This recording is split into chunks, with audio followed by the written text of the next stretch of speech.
Folks, Black Star Network is here.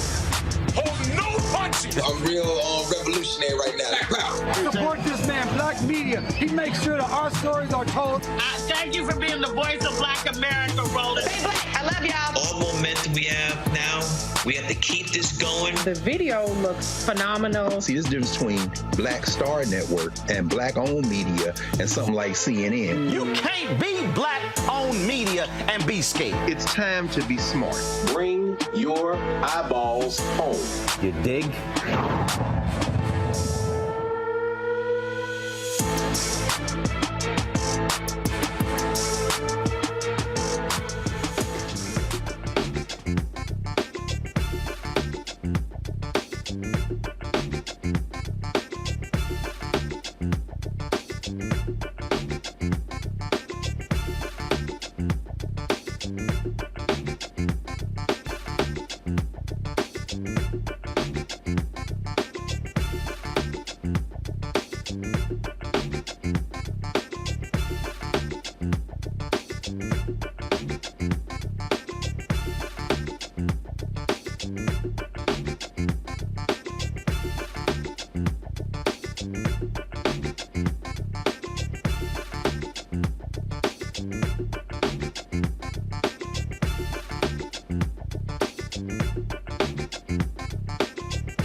Today is Friday, July 14th, 2023. Coming up on Roland Martin Unfiltered, streaming live on the Black Star Network.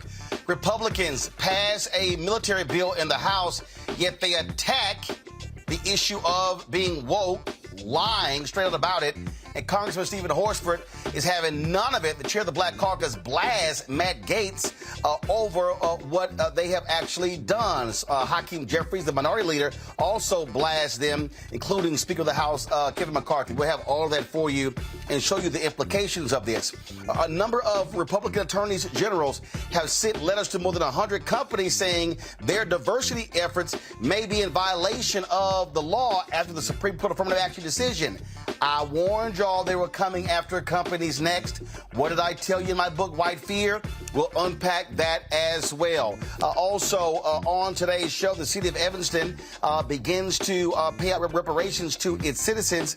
We'll have someone to explain exactly what that looks like and what it means. Plus, SAG-AFTRA is now on strike. They have now joined the writers. Actress Yvette Nicole Brown will join us to talk about what this means for Black consumers and for Black Hollywood. It is time to bring the funk on Roland Martin Unfiltered on the Black Star Network. Let's go. He's got it. Whatever the miss, he's on it. Whatever it is, he's got the scoop, the fact, the fine. And when it breaks, he's right on time and it's rolling. Best believe he's knowing. Putting it down from sports to news to politics. With entertainment just for kicks, he's rolling. It's on go, y'all. It's Roland Martin, yeah. Rolling with Roland now.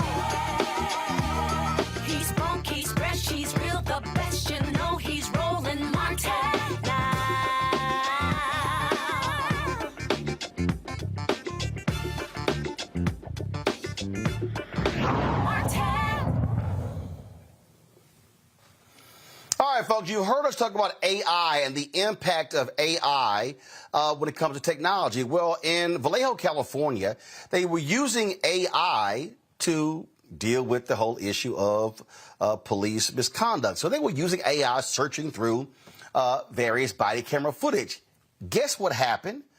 The software firm that was charged with doing this, they actually began to find more instances of police misconduct.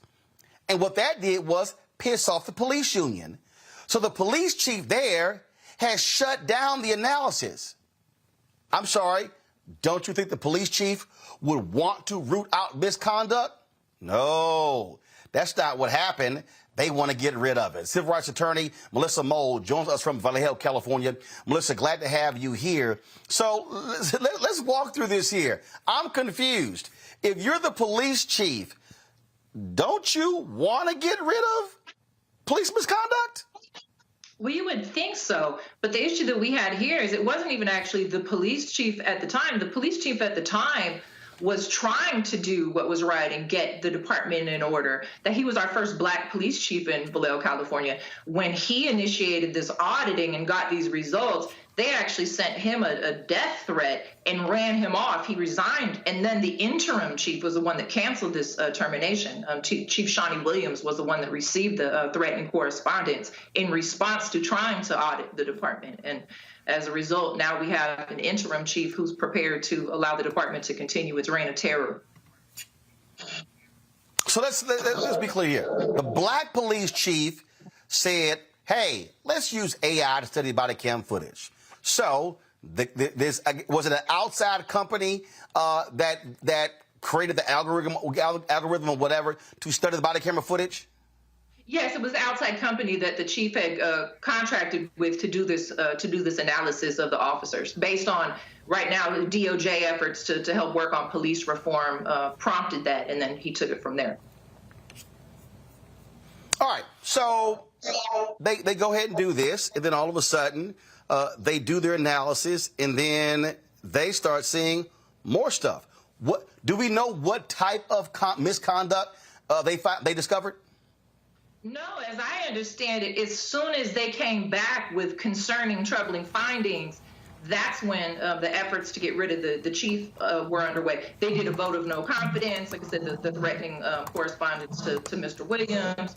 And then from there, I don't think that they ever got to the point of doing a further analysis to determine the specific kinds of misconduct that were identified, because the police union wanted nothing of it. But, this is a police union that's been running the city of Vallejo for years. There's been, racism, corruption, violence at the hands of this union. So not shocking to us that live here that the union is still preventing any kind of real transparency and accountability.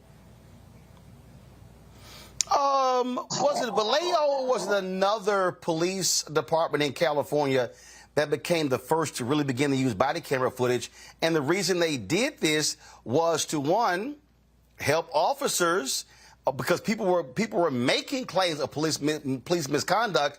And again, I can't remember if it was Vallejo or another agency, but whatever the agency was in California, they saw a drop of police abuse allegations filed against them because of body camera footage.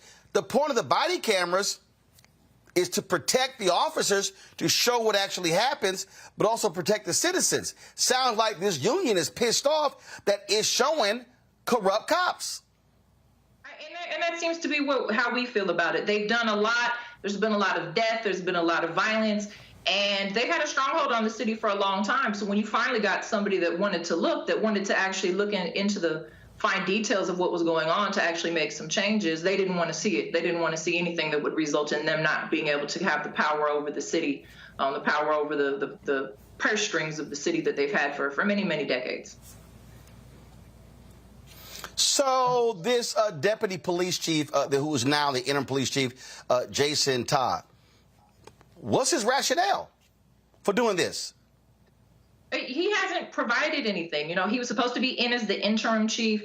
His decisions so far have been troubling. I just know during the time that Chief Williams was there, we had 3 years with no force, no shootings. I had not received cases. I wasn't getting calls. We were actually starting to see some changes. Deputy Tall was there with Chief Williams as his right-hand man. As soon as Williams was gone, Tall went right back onto the agenda of the police union, which is to push forward, to do whatever they want, to not be held accountable, to not have any sort of disciplinary actions. And so Tall, without giving any explanation, let us know that he's going back to the status quo of Vallejo, which is to do whatever they want and to expect us to all just, tolerate their. Well, what the hell is the mayor of the city council doing?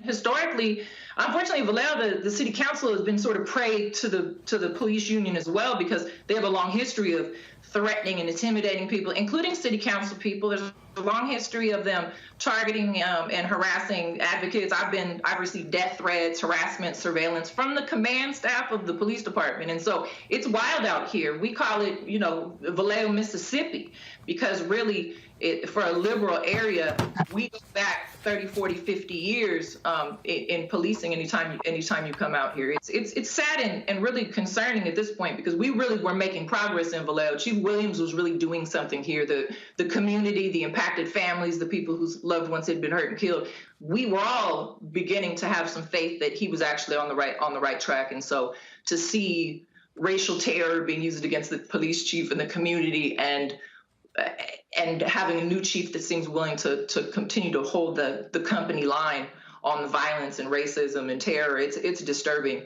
And we're just hoping at this point that the DOJ gets in and takes over the situation before somebody else get killed. They shot a man, an unarmed man, in the face like 2 weeks ago in Vallejo, and we had not had any incidents of police shootings in over 3 years.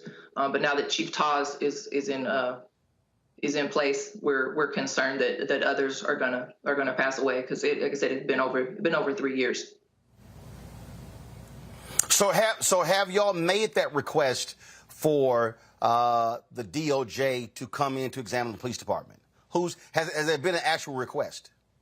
Yeah, so technically they're already here. What happened 3 years ago after there was 2 controversial shootings within a year time? My client, Willie McCoy, was shot 55 times as he slept in his car at a Taco Bell. And a year later, Sean Monterosa got killed. When Sean got killed, the DOJ came in to do what was supposed to be a collaborative review, where the Vallejo Police Department was supposed to be initiating some reform measures that had been determined that they needed. And so they were supervising that. Now the department has done virtually none of these 45 things that they were supposed to be supervised to be doing. And so the DOJ now is indicating that they're going to potentially come in to put in a federal monitor, to have a consent decree to actually force Vallejo to do the reform that they've been promising and pushing off for years.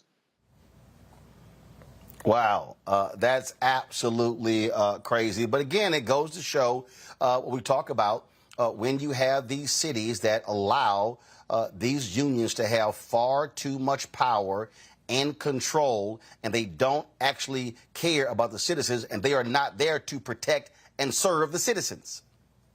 Absolutely. I mean, at this point, they're holding the city. They're holding the city hostage. When the George Floyd movement happened and people were talking about defunding the police, just like many other cities and states, Vallejo decided to sort of stop policing, to stop policing the community, to try to get back control over the police department, and to try to kind of continue this reign of terror. But as a community, we're not prepared to let that happen. There's been too much loss of life, and there's too many people in the community, too many advocates, too many people that know what's going on around here. But from my viewpoint and on behalf of my clients, so far there has been no investigation into these officers having admitted to bending their badges in relationship to killing people. And so unless the DOJ comes in to investigate that, I don't think that there's any way to move forward, with the city, or to try to get the police department back under the control of the city.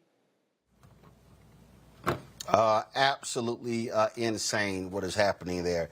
Melissa, keep up the good fight, and certainly keep us abreast what happens there in Vallejo, California, because, again, the whole point of body cameras, and I say this all the time, if you are cops and you are doing what's right, you shouldn't have any issues with body cameras. Exactly. If you're doing what's right, if you're following the rules, if you're following the law, you should have no problem with it. The fight that police have had about that, I mean, administrators, politicians, and command staff wanted body cameras. The people that are doing the work didn't feel like they should just be trusted, unilaterally without view if this wasn't something that they wanted. But they're not going to get rid of body cameras. We're not going back in time. It's just, unfortunately, Vallejo is just sort of an antique as far as police departments because of the stronghold that they have. But they're a powerful tool for us, as civil rights attorneys, because we used to have to take the word of the person who shot a dead man while the dead man stayed silent. So now we have the voice of the dead often in the body cameras. And so whatever good we see from it compared to whatever concerns the police have about them. I mean, the community safety outweighs whatever privacy or whatever other concerns the officers might possibly have. Because like I said, we've had far too many unarmed men, sleeping men, running men, so many black, brown, and poor people in Vallejo being murdered by Vallejo police. And so we're going to continue to push for all of the technology that's available to watch and ensure that our public servants and our tax dollars are being used to protect us, not to hinder and oppress us. Unreal. Melissa Mold, we surely appreciate it. Thanks a lot. All right, folks, great. We come back. We'll talk to our panel about this. We'll also talk about how House Republicans continue their culture wars, attacking woke in the military. Well, they don't even know what the hell that means. Wait till we show you the skirmishes that have been breaking out on Capitol Hill. Don't forget to support us in what we do. Download the Black Star Network app, Apple phone, Android phone, Apple TV, Android TV, Roku, Amazon Fire TV, Xbox One, Samsung Smart TV. You can also support our Bring the Funk fan club. Our goal is to get 20,000 of our fans contributing on average $50 each. That's $4 a year. That's $4.19 a month, 13 cents a day. Check and money orders can go to P.O. Box 57196, Washington, D.C. 20037-0196. Cash App, $RM Unfiltered. PayPal, R Martin Unfiltered. Venmo is RM Unfiltered. Zelle, Roland at RolandSMartin.com. Roland at RolandMartinUnfiltered.com. And be sure to get a copy of my book, White Fear: How the Browning of America is Making White Folks Lose Their Minds. Available at bookstores nationwide. We'll be right back.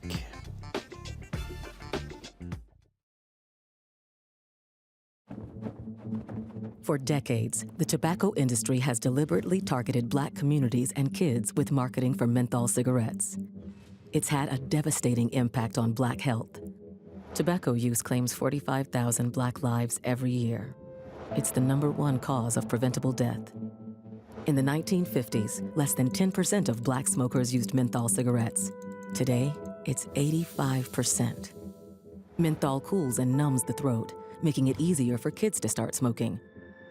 Menthol also increases addiction, making it harder for smokers to quit.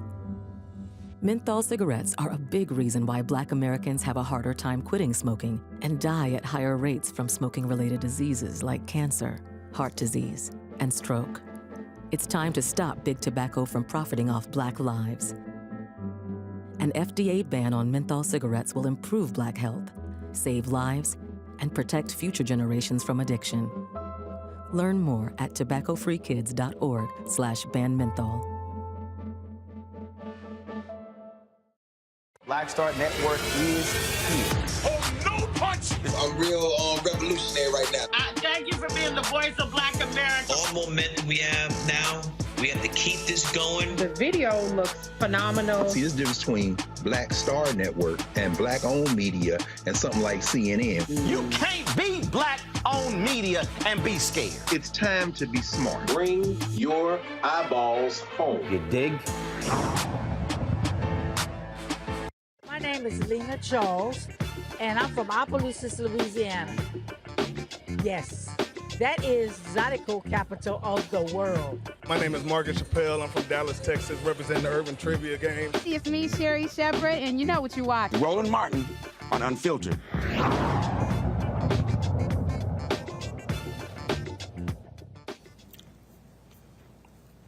Hey, folks, welcome back to Roland Martin Unfiltered. Let's get right to it. Michael Imhotep, host of the African History Network show, joining us from Detroit. Matt Manning, civil rights attorney from Corpus Christi, Texas, and Brianna Cartwright, political strategist. Where you at, Brianna? You in D.C.? Where you at?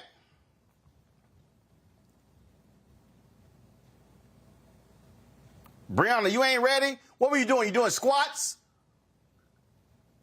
All right, y'all get her tech ready, and so we'll bring her in when she's ready. Let's go to Matt Manning. Matt, when you see what they're doing in Vallejo, California, I mean, this is so BS. It's so BS, and it goes to show you how the police union, they do not care about the safety of the public.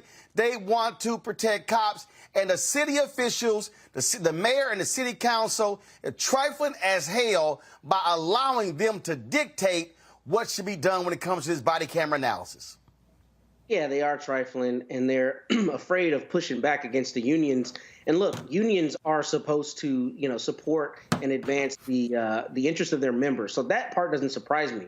But the issue becomes, the citizens are entitled to have a police force that not only does not brutalize them, but that the local government is not beholden to when it comes time to address some of those practices. And this is something that you see in Vallejo, but you see across the United States. We talk about it on this show all the time about how city governments and county governments and municipalities are beholden to police unions. And some of that is rhetoric, but some of that, I guess, is also, civil service agreements and concerns about lawsuits from the members. Notwithstanding all of that, the thing that does not make any sense to me is that body camera footage generally helps police officers more than it helps people who have to make civil rights complaints, insofar as when officers have complaints against them that are not justified, it's captured on body cam. So I don't understand why this would be problematic for the department, except where exactly this scenario. They're afraid of the union revolting or having some issue related with the union members. But all of this emanates from their sworn duty to protect the public. And if you have a system, a software system that is determining and cataloging, a number of those unprofessional encounters, then that gives you the data that you need to not only make changes, but also to have plausible deniability when you can say we've had a 30% decrease or whatever it is in your issues. And in fact, in the article that I read, at least in another city, they implemented the same technology and had like a 30% reduction in use of force. So there's very obviously a demonstrable reason you want to use this, because it provides you the data. And I don't know why the city of Vallejo would not continue that outside of being afraid of its union members. The one thing I do think is interesting about this, though, is if they're using AI to analyze it, I'd be interested in what safeguards are in place to make sure the software is really appropriately analyzing what is professional as opposed to unprofessional, because I could see that being part of the pushback, understandably saying, you have a program that's determining whether the officer's interaction is professional or unprofessional. But it sounds like there were enough red flags coming from this to overall address the policing issue. And for that to not be addressed is a problem, and it should make any Vallejo resident very concerned as to why their city government's primary focus is not protecting them. Look, bottom line here, Michael, and we see this all the time, cops in these unions, they do not like accountability. They do not like people holding them accountable. They want to be able to get away with misconduct and tell the public, hey, y'all can go to hell, nothing to see here. Yeah, especially crooked cops. They don't want accountability. So in reading this article from openvallejo.org, it talked about how the police union said that they wanted to be consulted first before this AI program was instituted and body camera footage was reviewed and the professionalism score was attributed to different officers. So my question would be, exactly why does the police union want to be consulted first before this audit or investigation takes place? And I would argue if the overwhelming results of the AI review of the body camera footage was overwhelmingly favorable to the Vallejo, California Police Department, the police union would not object to this if it was overwhelmingly beneficial to them. Okay, so it has to be damaging to them. And the fact that Police Chief Shawnee Williams was forced out, who is trying to do the right thing And I'm not familiar with this person, but it sounds like this is the type of police chief that we want, who wants accountability, who wants to clean up the police department, et cetera. So, you know, my question is the same as yours, Roland. Where's the city council? Where's the mayor? And then also, you know, is there an uprising from the and protest from the citizens as well? You know, so this is a mess right here. Yeah, I mean, it's an absolute mess. It is exactly what we often see, again, when they allow cops to be in control of and have the power. All right, folks, speaking of a mess, it is a massive mess out in Hollywood where SAG-AFTRA, the Union of Actors, they are now on strike, joining the Writers Guild of America. They went on strike beginning at midnight. They've been angered by many of the folks there. The studio heads who claim that the WGA as well as SAG, that they simply are asking for too much, that they're being greedy, if you will. Now, these are the same studios that pay their CEOs anywhere from $27 to $200 million. We're talking about a significant amount of money, but they want the writers to be able to, frankly, take less. One of the things that's also crazy is one of the proposals dealt with the issue of AI, where they want to be able to use AI and then use an actor's likeness in perpetuity and never have to pay them. One of the folks is on the board of SAG-AFTRA, actress Yvette Nicole Brown. She joins us right now on Roland Martin Unfiltered. Yvette, how you doing? What's up, brother? Good to see you. So here's the deal. There's somebody sitting out there right now watching, and they have it in their minds, oh, man, these actors, they make a ton of money. These people not realizing that at any moment, 98% of the actors out there ain't employed. We start talking about health care benefits. We start talking about residuals. We start talking about, and now how streaming has changed the game. You used to have a network show. You would get a full season, 22 episodes, and then all of a sudden, now you look at a lot of these streaming shows, they're 8 to 10, and so the economics has changed, and frankly, the opportunities are drying up for a lot of people. So explain to the folks why SAG-AFTRA is joining the WGA to go on strike. Well, you hit a lot of it on the head right there. Once streaming happened and we have these shorter seasons, you can imagine as a writer or an actor, you might do 8 to 10 episodes. And then you have like a stretch of like 8 to 10 months where you're doing nothing. So there's no money coming in. You get money when you work. If you're not working, you don't get money. Now, what used to save us back in the day is that reruns would happen and be able to watch Different World again, you know, in the summertime, and you get money that was almost equal to what you made when you did the show originally. Residuals are gone. So people are now signing up to do a show. They do their 8 to 10 episodes, then they don't work for 6 to 8 months, and then they're also held exclusively by that streamer or that network. So now I can't work anywhere else. I can't make any money, and you're not paying me any residuals. And then, so that affects my health care, that affects everything. And people think that just because someone's on television, they're rich. It has never been the truth. Now, there's some people, the people that are the multimillionaires and the A-listers, they doing all right. But this is about the 98% of us that are not working all the time and what can be done to help them. I'm of the mindset that I'm my brother and sister's keeper. It's not okay for me to be okay if y'all not okay. Now, I wish the producers thought like that, because as they take their millions and buy their yachts and go on their fancy trips and have their interviews on meadows of green, acres of green, they aren't thinking about the people that may not be able to pay for their children's school, or may not be able to pay for their health care, or may not be able to pay their rent. And then that quote that came out, that one of the producers basically said that their goal is to choke us out until people lose their apartments and their homes. That is so inhumane. Yeah. It's inhumane. At what point is enough? How much money they literally said, for the folks who are watching and listening, they said, hey, we wait 3 or 4 months, we can starve them, and they're going to begin to lose their apartments and their homes. Yep. Now, these are the people that we're negotiating with. What I loved about what our president, Fran Drescher, did yesterday is she just literally told it like it is. And she literally called it what it is. It is inhumane, it's disgusting, it's evil. The thing is, how can you be in this industry and know that you're doing well and not care that other people are suffering? I don't understand it. I mean, we see it, of course, in politics as well. There's a group of people that want to help everybody, and there's a group of people that's like, well, I got mine, get yours. It's not fair. And this is the thing. You don't have an entertainment industry if you don't have actors and writers. You don't. So I don't know where they think all this magical money they love is going to continue to come in if they don't have the people writing the stories, creating the worlds, and then actors coming in to perform those pieces.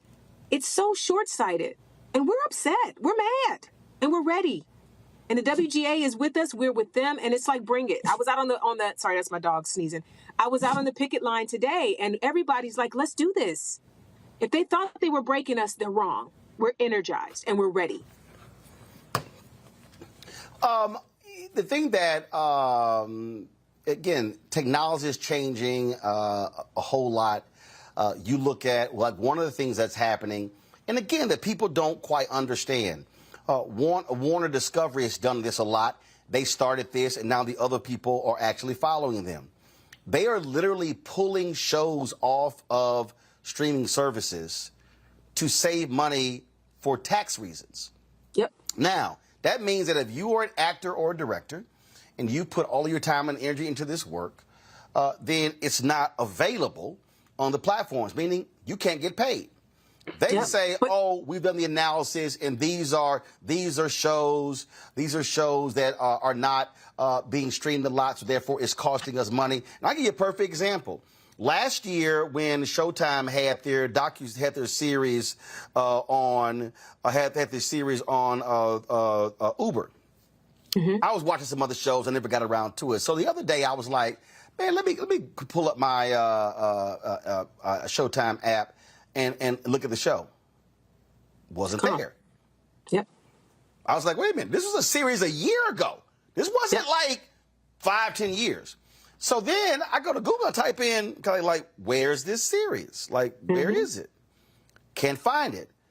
It's been pulled off the Showtime app. Now, if you want to watch it, you can buy it other places. And I was like, wait a minute, for something that's a year old, that was a several-part series, that was crazy to me. So that means that if you start in that, if you were one of the writers, if you were one of the producers and directors, you're not getting residuals from the airing of that show because it's been pulled. Yeah, but Roland, it's deeper than that. At least you were able to find it, to buy it. There are shows that are being pulled that never made it to DVD. They never made it to another streaming network. Like sometimes things will air on one network and then a streamer will pick it up or go into syndication. Or the DVD will come out. So you can buy it and get it another way. I have a show. I was on a show called Big Shot on Disney Plus. We did 2 seasons, and Big Shot no longer exists in the world. It's not on DVD. It's not streaming on Disney Plus. It is literally gone. So that means the hair and makeup people that did work on that, the wardrobe people that did work on that, the directors that did work on that, the people who wrote those episodes, and it was the first episode produced for them. There is no place in the world you can find that work now. It's gone. It just happened on Paramount Plus with The Game. The Game is being pulled off of Paramount Plus. There's been a lot of shows like that. And so I think also there should be a fight about where can I find my work? This is what I put my heart and soul into. And that means if I ever want to do a reel to show what I did when I was in a drama with John Stamos, how am I going to do that? This is serious. It's a complete disrespect for the creative artists. Completely. Be they makeup, hair, wardrobe, props. There's no love.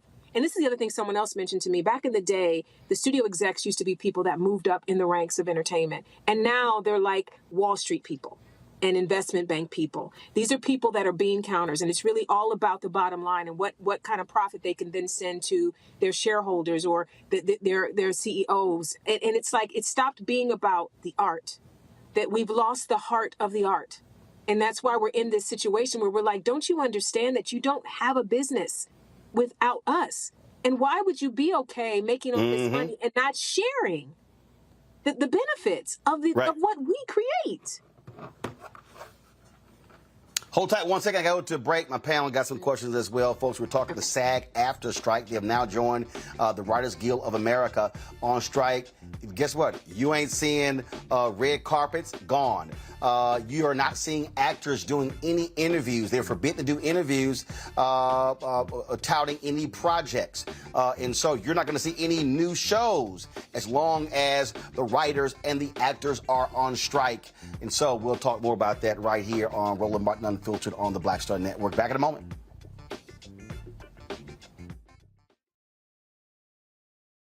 My early days on the road, I learned, well, first of all, as a musician, I studied not only piano, but I was also drummer and percussion. I was all city percussion as well. So I was one of the best in the city on percussion. There you go. Also studied trumpet, cello, violin, and bass, and any other instrument I could get my hand on. And with that study, I learned again what was for me. I learned what it meant to do what the instruments in the orchestra meant to each other in the relationships. Right. So that prepared me to be a leader. That prepared me to lead orchestras and to conduct orchestras. That prepared me to know to be a leader of men, they have to respect you and know that you know the music. You have to be the teacher of the music. You have to know the music better than anybody. There you go. Right, so you can't walk in unprepared.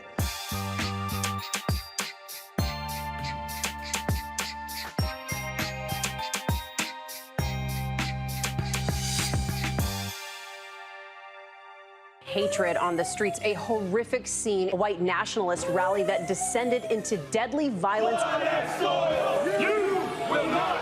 White people are losing their damn minds. As an angry pro-Trump mob storms the U.S. Capitol, we've seen shooting. We're about to see the rise of what I call white minority resistance. We have seen white folks in this country who simply cannot tolerate black folks voting. I think what we're seeing is the inevitable result of violent denial. This is part of American history. Every time that people of color have made progress, whether real or symbolic, there has been what Carol Anderson at Emory University calls white rage as a backlash. This is the rise of the Proud Boys and the Boogaloo Boys. America, there's going to be more of this. Here's all the Proud Boys, Dave. This country is getting increasingly racist in its behaviors and its attitudes because of the fear of white people. The fear that they're taking our jobs, they're taking our resources, they're taking our women. This is white fear.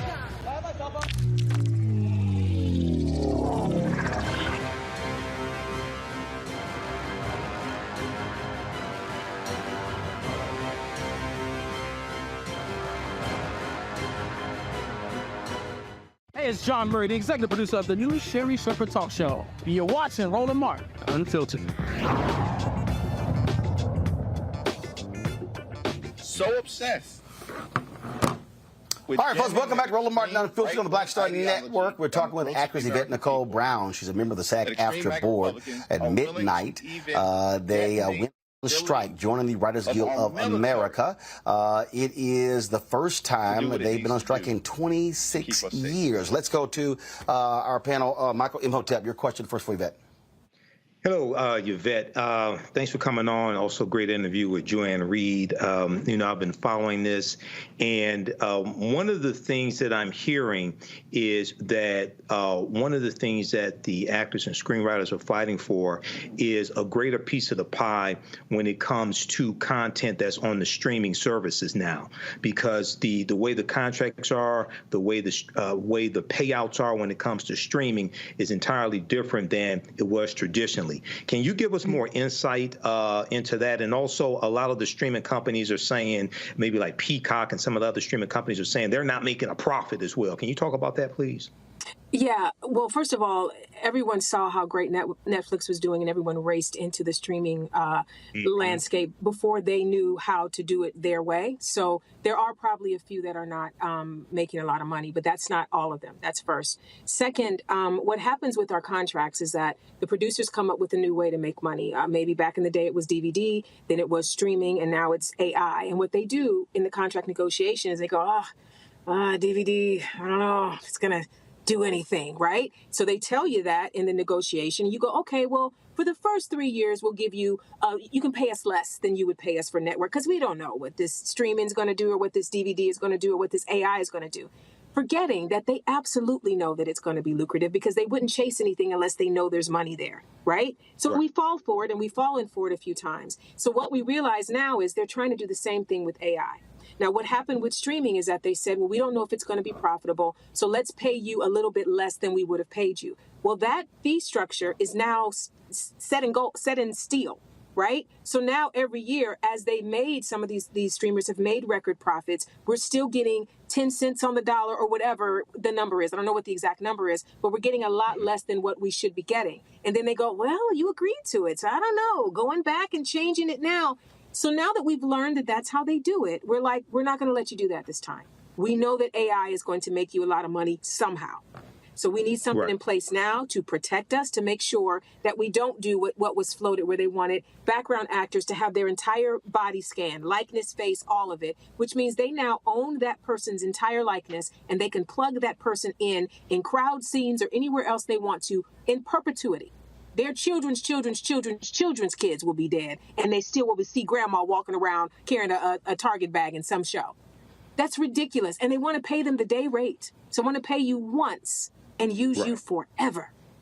And this is the thing. There are certain people that have reached a level of their career where they can negotiate out of that.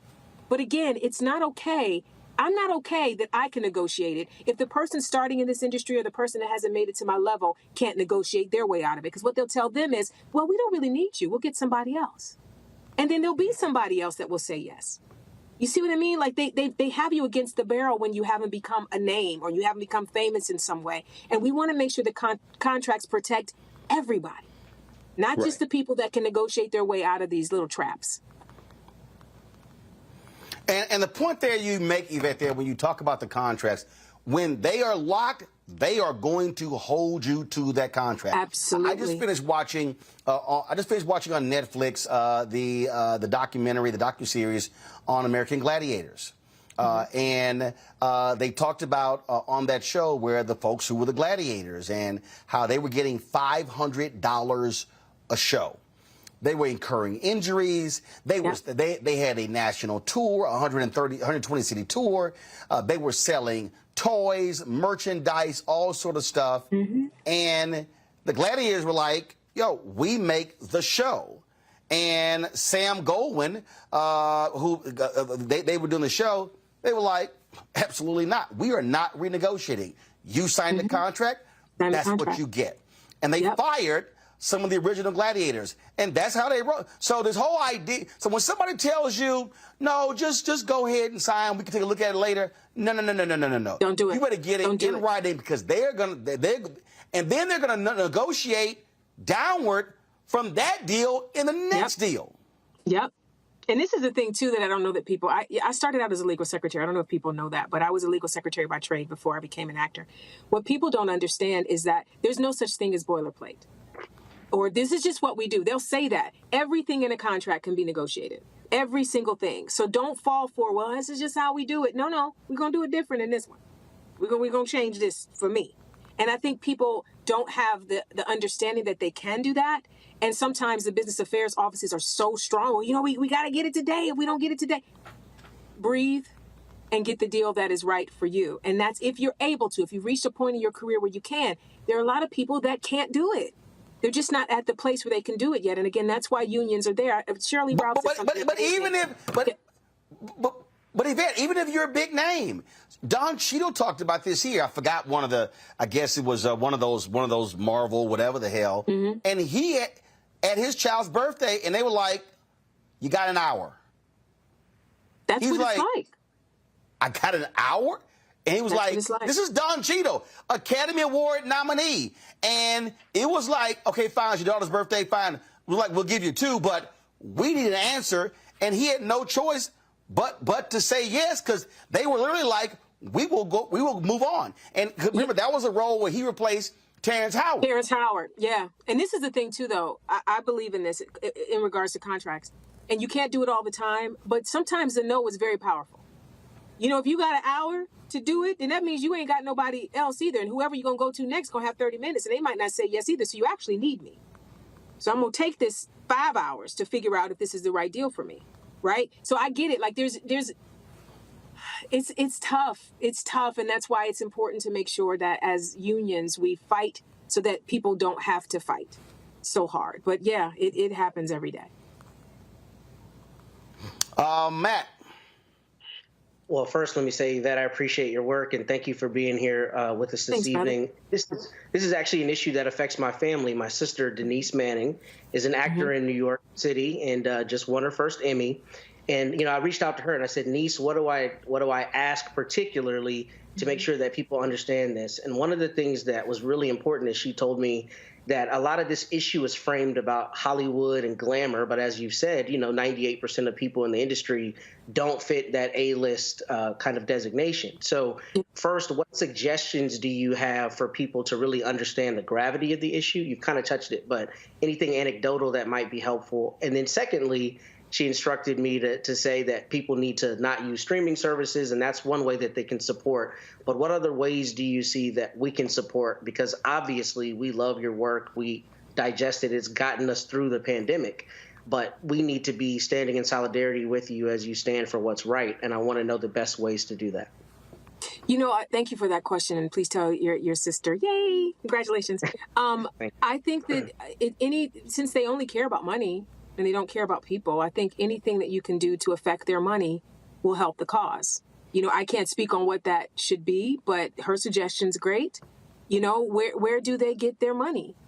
So let's now hit them where it hurts. But it's going to take a lot of people saying, I'm going to not stream anything today. I'm not going to binge anything today. I'm going to cancel my service for a couple of months until, as long as the strike is on, I'm not going to watch this network, or I'm not going to watch this. It has to be a lot of people making that decision. And I think what people miss is that this is not, again, about the super rich people or the super famous people. You may see people that are more recognizable talking about it because they're the people that might be able to get the hit on Roland Martin. You know what I'm saying? But we're here fighting not for us. We're fighting for the 98% that is not working. And people need to remember, we're just human beings doing a job. This is not about we're fancy and we're amazing. No, we're just acting is just a job. In the same way I worked at, you know, if I work at Starbucks or I work at Target or wherever else I work, I go every day, I do my hours, I get paid, and I want some health care. It's the same thing. And most of the people that are in our union are living paycheck to paycheck. There was a story last year when the WGA first went on strike, where there was a writer who wrote on a show called The Bear, and The Bear was nominated for all these different awards. He had to buy a bow tie on credit to be able to have an outfit that he could wear. He had like $1.83 in his bank account when he was on the red carpet for this show. One of the girls, or a couple of the girls from Orange is the New Black, the second breakout show on Netflix, talked about how they were poor. They were poor. And some of them were working 2 jobs. You're going to set every day and doing, you know, being on a hit show that's across the international hit. And then you're going to work at a bar at night to pay your mortgage or your rent. Like, that should not be. That should not be. So this is really just understanding that if it were you, if you were going to whatever your job is every day and finding out that you're making pennies on the dollar and the person that owns the company is a millionaire, you know, the idea of saying that what we're asking for is unreasonable, but you get $27 million a year, but we're unreasonable because we want some health care. How? Make it make sense. Make it make sense. Where's the humanity in that? Oh, indeed. All right, Yvette, I appreciate it. We'll be watching to see what happens with this strike. Thanks a lot. Thank you, brother. Folks, going to a break. We come back. Drama on Capitol Hill. Republicans continue their culture wars, whining, complaining about woke. Democrats, especially black Democrats, are fighting back and mad as hell. We'll show you all of the drama next on Roland Martin Unfiltered on the Black Star Network. Don't forget, download the Black Star Network app, Apple phone, Android phone, Apple TV, Android TV, Roku, Amazon Fire TV, Xbox One, Samsung Smart TV. Contribute to our Bring the Fuck fan club. We want 20,000 of our fans contributing on average $50 each. a year. That's $4.19 a month, 13 cents a day. You can send your check and money order, P.O. Box 57196, Washington, D.C. 20037-0196. Cash App, $RM Unfiltered. PayPal, R Martin Unfiltered. Venmo is RM Unfiltered. Zelle, Roland at RolandSMartin.com. Roland at RolandMartinUnfiltered.com. Don't forget, you can watch our 24-hour, 7-day-a-week streaming channel on Amazon News. That's right. Pull up Amazon Fire and just simply go to Amazon News. You can also say, Alexa, play news from Black Star Network to hear our audio. And beginning today, we're now on the Plex Fast channel. That's right, our Black Star Network 24-hour, 7-day-a-week streaming channel is now on Plex. That's right. We should have the graphic. Where y'all at, y'all? Where y'all at? We're slow with it. All right, we'll have it for the next hour. All right, y'all. Well, we'll sit. So, and also don't forget to get my book, White Fear: How the Browning of America is Making White Folks Lose Their Minds. Available at bookstores nationwide, Ben Bella Books, Amazon, Barnes & Noble, IndieBound Bookshop, Chapters, Books A Million, Target. Download a copy on Audible. I'll be right back.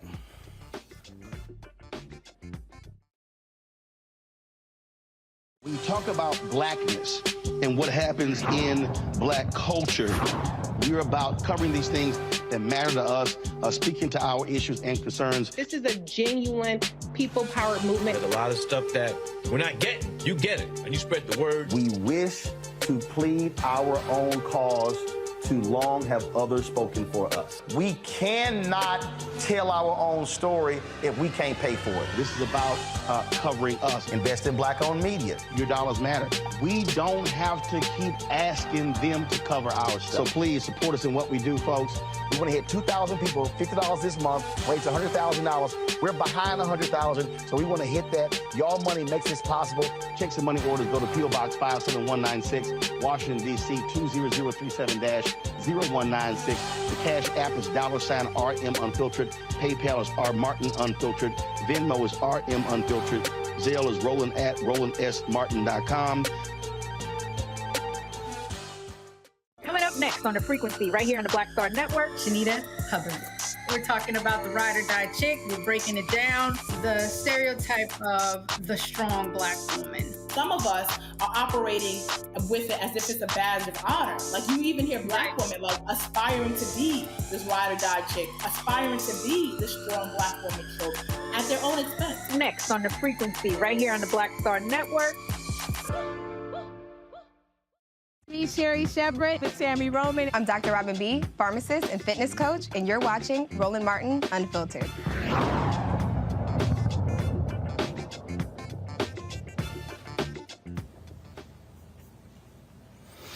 Man, fever in the funk house on Capitol Hill, y'all. It has been absolutely crazy. Yesterday, the House approved this NDAA bill, real estate military bill. Y'all, normally this just flows like butter. When it passed out of committee, it passed 58-1 out of committee.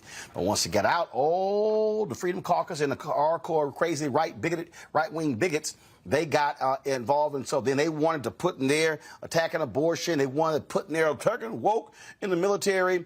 And so it passed on a party line vote, and it's the U.S. Department, again, and so it's called the National Defense Authorization Act. And then it's just stupid. I mean, just nonsensical how crazy these right-wingers are. Yesterday, woo, man, Congressman Stephen Horsford and Congressman Matt Gaetz got into it on the floor of the House. There is a time in every debate where everything has been said, but not yet by everyone. And that may be where we are in the DEI debate. But what I bring to the House now is the most fulsome amendment to completely remove DEI from the DOD. And even if my amendment doesn't pass, I want my colleagues to know that this NDAA in the base bill takes a meat cleaver to DEI. And the amendments that we have adopted in the last round of voting have certainly ensured that DEI, regardless of the passage or not of my amendment, will not be a principal feature of our military service if this bill becomes law, and that would be a great thing for our military. That said, it's important to note that in the name of DEI, our military has done some pretty strange things. Secretary Austin, in his first act, ordered a 24-hour stand down so that everyone could reflect on their extremism. The reality is, even majority-minority units in the military found this divisive. They complained to my office, and certainly it did not create a more lethal force. Also, in the name of DEI, we've hired some rather strange people in the government. There's one DEI officer named Calissa Wing, and she actually, if you can believe this, worked in the DEI's department at DOA, the education system within DOD, and she put out the following inclusive tweet. I'm so exhausted at these white folks in these professional development sessions. This lady actually had the audacity to say that black people can be racist too. I had to stop the session and give Karen the business. This was the person that we had hired to create a more inclusive environment, and I think it's indicative of the inherently divisive culture that has permeated radical racial ideology. My amendment gives us the opportunity to pull it up by the root, and I hope my colleagues support it. I would add this final point before yielding back. We have standards in the military that allow the military to expel racists and white supremacists completely in the absence of DEI programs. We've had those standards in the military for quite some time. And so even if my amendment were to become law, I don't want anyone in the body to think that we would be stuck with people in the military that didn't meet long-standing, pre-existing standards of personal conduct. And with that, I reserve. The gentleman reserves. The gentlewoman from Virginia. For what purpose does the gentlewoman from Virginia seek recognition? I rise to claim the time in opposition to the amendment, and I yield 1.5 minutes to Mr. Horsford. The gentlewoman is recognized for 5 minutes. The gentleman is recognized. Mr. Speaker, I rise today in strong opposition to this amendment. Mr. Speaker, the previous speaker, the maker of this amendment, talked about being exhausting. This issue that he has brought before this body and the committee is exhausting. Just this week, the sponsor of this amendment called diversity, equity, and inclusion in the military a, quote, failed experiment. He has called it cancerous. Just this week, a senator from Alabama stated that it was his opinion that white nationalists are not necessarily racist and refused to denounce white nationalists serving in the military. All of this with the backdrop of the same senator holding up hundreds of military nominations, which is actively hurting our national security, something that this NDAA bill would address. To what end? The U.S. Marine Corps does not have a confirmed commandant as we speak. And yet, just an hour ago, on this very floor, one of the members on the other side of this body said his amendment, quote, had nothing to do whether colored people or black people can serve, unquote. Mr. Speaker, these comments show exactly why we need diversity, equity, and inclusion initiatives.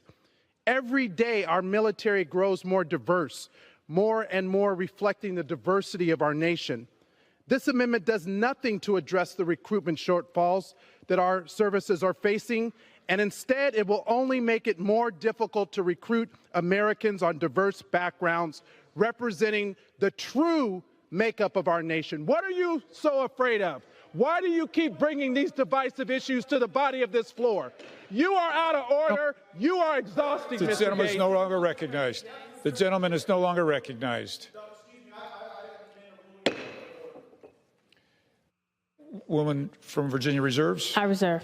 Excuse me, a point of order, Mr. Speaker. The gentleman from Florida is recognized. No, Mr. Speaker, I've made a point of order. You have to rule on the point of order. The gentleman will state his point of order. The gentleman has an obligation to address the chair, not other members. He did not do that. He was out of order, violating the decorum of the House. The gentleman has not stated a proper point of order. A parliamentary inquiry, then. I seek recognition to make a parliamentary inquiry. The gentleman will state his parliamentary. What is the parliamentary mechanism that requires an individual to address the chair? Because if it's not that, we can address each other. Let's do that for the rest of the debate. The chair will not engage in this dialogue. Would the gentleman like to be recognized for his 5 minutes? I want to be recognized for a parliamentary inquiry. The gentleman is not recognized. I'm not recognized for a parliamentary inquiry? I'm not recognized for a parliamentary. Show you the idiots on the right. Now, Kevin McCarthy, the Republican leader, the Speaker of the House, this is what this fool had to say today. To have the cloture war amendments in the conference version, and the second falls down in the Democrat-led Senate's hands. What message is the House sending to the Senate with this bill? Just focus on the military. Stop using taxpayer money to do their own wokeism.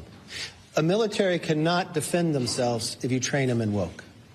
We don't want Disneyland to train our military. We want our men and women in the military to have every defense possible, and that's what our bill does. The money focuses directly on their quality of life and, more importantly, on the investment. When you sit and look. He lying. And Hakeem Jeffries, he was having none of it. We have to pass the National Defense Authorization Act in order to make sure that our military, the greatest military, in my view, in the history of the world, has everything that it needs to protect the safety and security of the American people.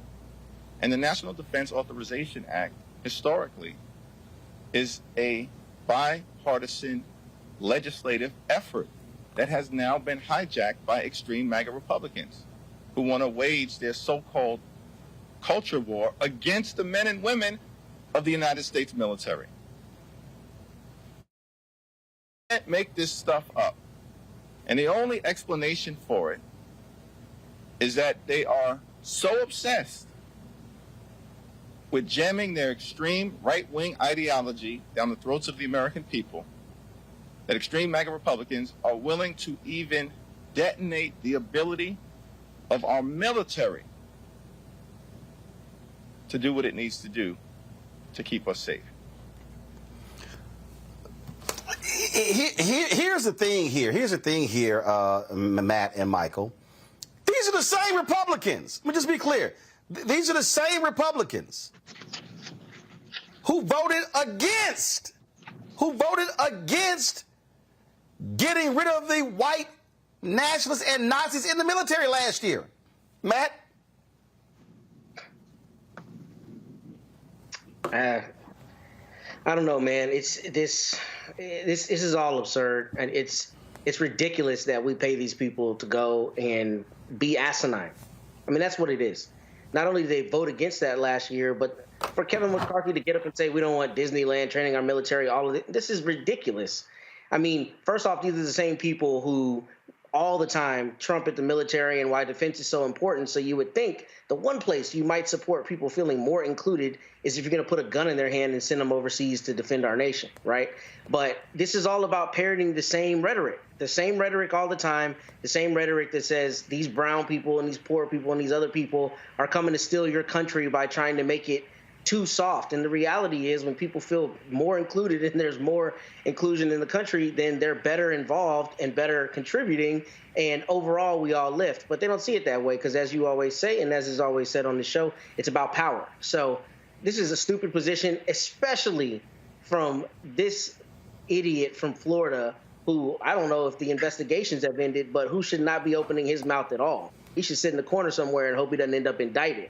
But this is asinine, and it doesn't surprise me because they're parroting the same things that we see Republicans saying in the state houses and the same kind of policy that they're pushing all across the country to try to keep us down. This right here was a year ago. This was a year ago, Brianna. House Republicans all vote against neo-Nazi probe of military police. And they're so upset, oh my God, our military is woke. Because here's the real deal. Republicans are pissed because they're trying to get rid of their voters in the military. They want racists out of the military. They want them in, and Tommy Tuberville said it. The white nationals, they're Americans. Right. They tend to pretend, right, that they're progressing. DEI.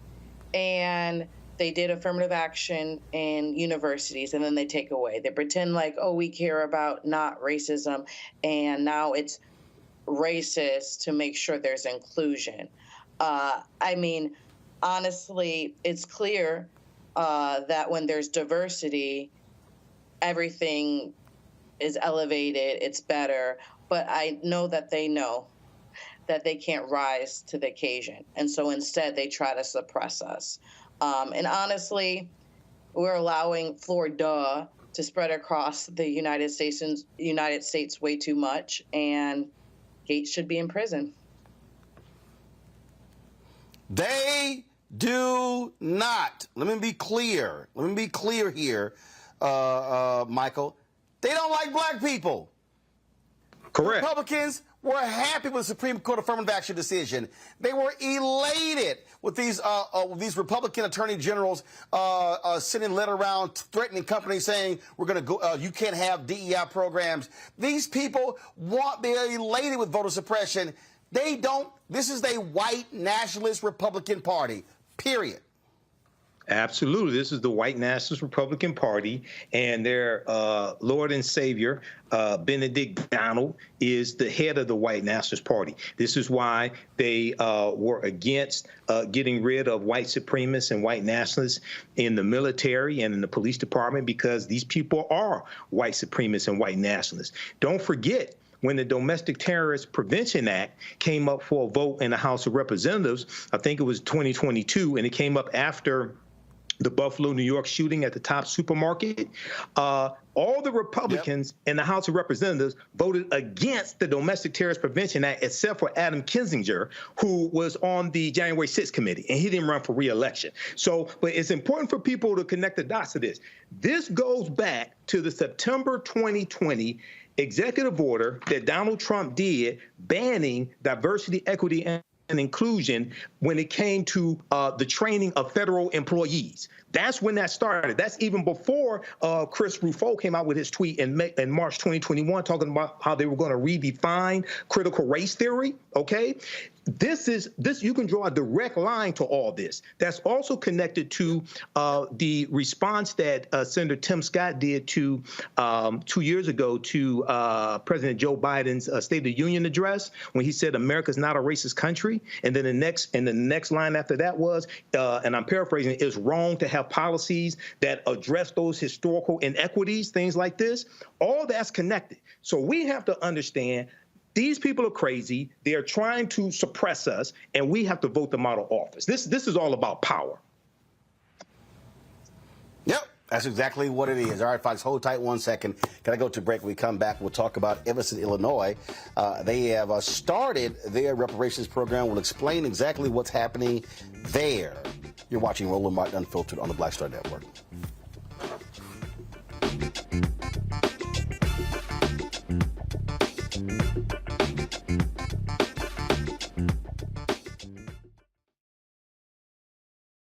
On the next Get Wealthy with me, Deborah Owens, America's Wealth Coach, the wealth gap has literally not changed in over 50 years, according to the Federal Reserve. On the next Get Wealthy, I'm excited to chat with Jim Castleberry, CEO of Known Holdings.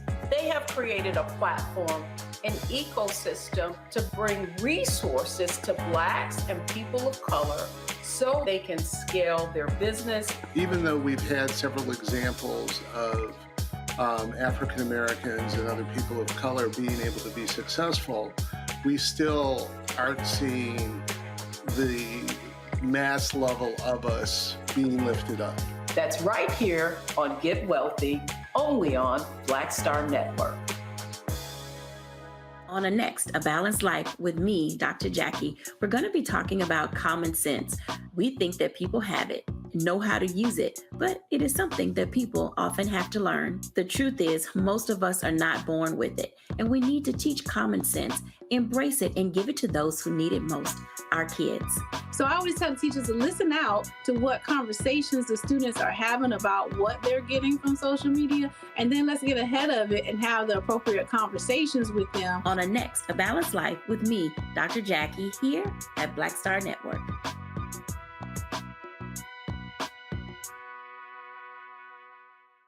I am Tommy Davidson. I play Oscar on Proud Family, Louder and Prouder. Right now, I'm rolling with Roland Martin, unfiltered, uncut, unplugged, and undamn believable. You hear me?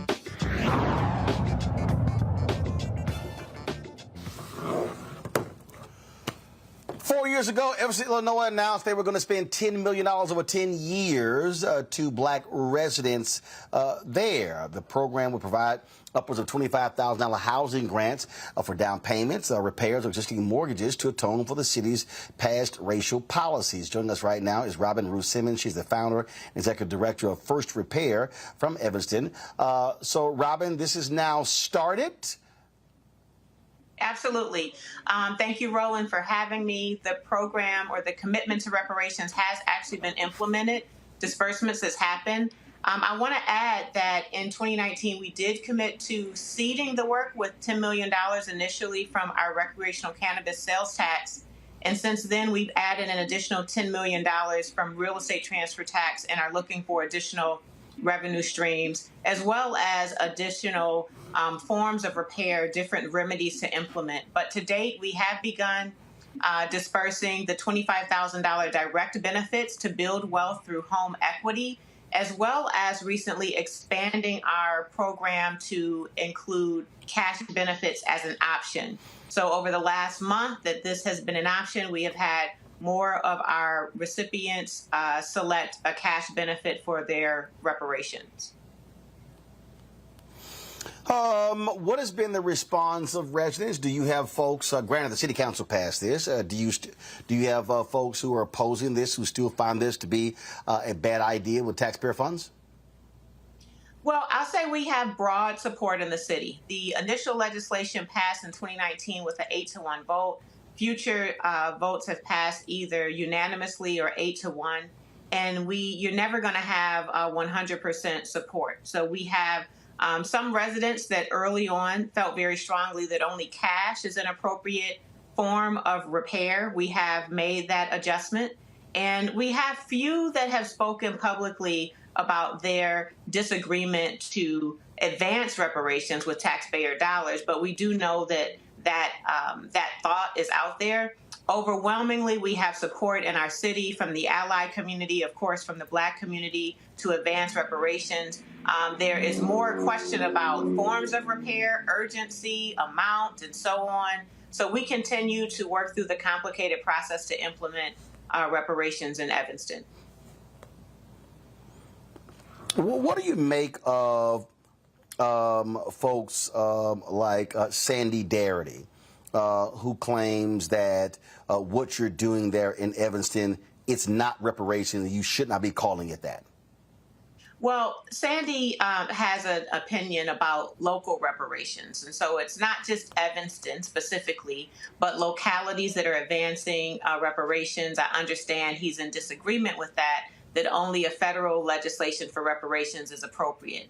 And it is important to note that in Evanston, as well as now over 100 cities that are advancing a local reparations initiative and even more states, that all of us share the North Star of a federal policy as a necessity for us to get to the repair, full repair, get anywhere close to that number, because localities do not have the capacity to address the harms in Black communities. And we recognize that. So it's pretty much a false debate that local reparations is not reparations. In fact, it is reparations. It is a specific remedy in correlation to a direct harm to the Black community. It is not satisfying the reparations that we demand for the crimes of the transatlantic slave trade and other policy. But it is, in fact, reparations at a local level. It's going to be very different from city to city based on city history, capacity, and the ability to disperse and repair. Well, to your point, there was an Anscape article that was done, and this is what was actually discussed, and the question was asked, and he said, I think they created this. He says, I think they create an obstacle to a federal program because they are insufficient for meeting what we view as a primary goal of a reparations plan, which is to eliminate the racial wealth gap. And it says we estimate a conservative amount that would be required for Evanston to close the wealth gap for its Black residents will be at least $3 billion. The city's annual budget is about $360 million. They have a peculiar plan, which is really what we call a housing voucher plan, blah, blah, blah, blah. Okay, so here's a perfect example that, to me, again, so Evanston makes this decision, and even he says that the city's annual budget is $360 million. but he's come up with $3 billion. Okay, the money got to come from somewhere. Right. And so if you have an annual budget of $360 million, and you're saying, well, we think it's going to take $3 billion, that means your budget, you're not going to even generate $3 billion for at least 10 years. Right. So, for an entire budget. So how in the world?